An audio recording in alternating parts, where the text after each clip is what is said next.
I was born into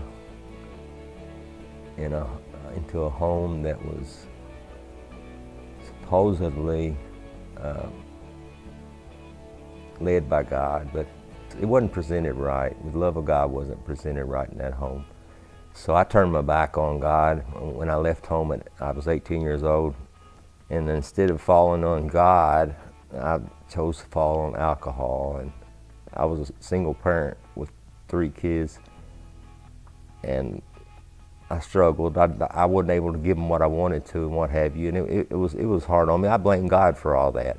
But anyway, I would turn to alcohol when I got a chance, when I was away from them. And I got in this situation with these guys, and somebody lost their life, and I went to penitentiary. In 2007, 7 years later, something happened in my life. They call it REC, Residents Encounter Christ, and volunteers from the outside churches would come in there. It lasted 3 days.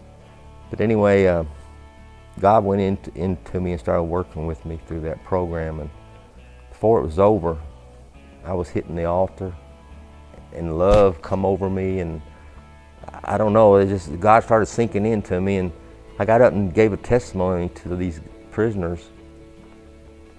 And the whole time I was talking to them and telling them how my outlook and view had changed and what God had done for me in a few short days. And I was crying so much that I couldn't even see these inmates. I was brought to a point where I was sobbing, and I was so grateful that I had found God. And from then on, my whole life started changing. My letters started changing. I'd write home, it wasn't about poor, pitiful me no more, and all this awful stuff that was going on, and my life was destroyed.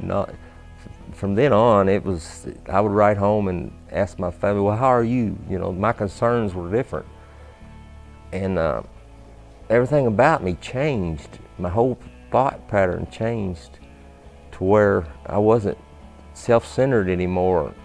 My sister wouldn't bring my mother to come and see me anymore because she said she's depressed for months.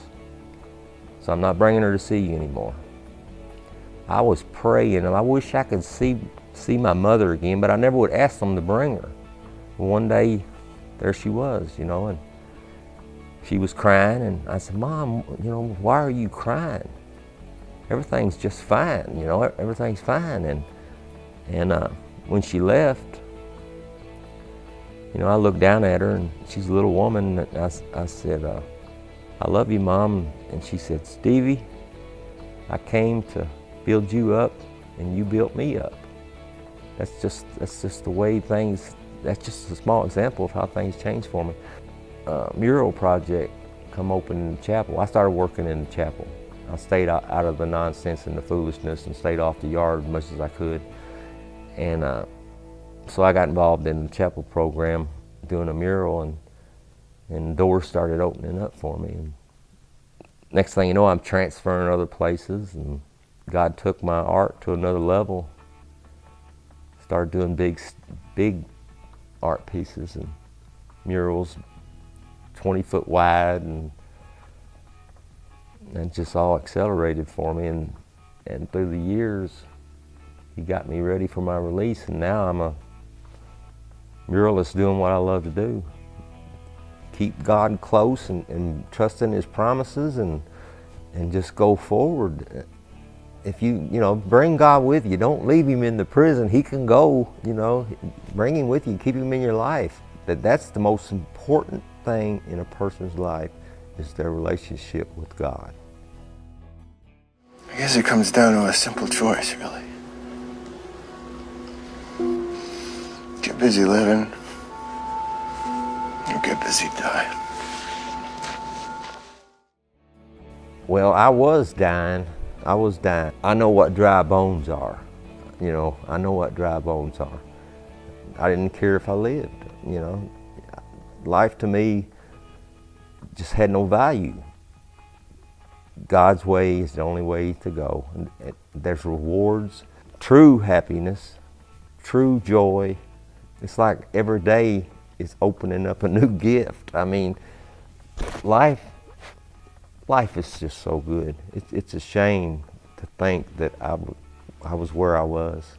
When I first got out, I went out to my sister's backyard and took my shoes off and stood in the grass barefooted, and with this overwhelming smile on my face I couldn't get rid of for like 10 minutes or so. It's just the simple things in life just meant so much more to me. This is the most fulfilling 1 minute of my life while I was locked up.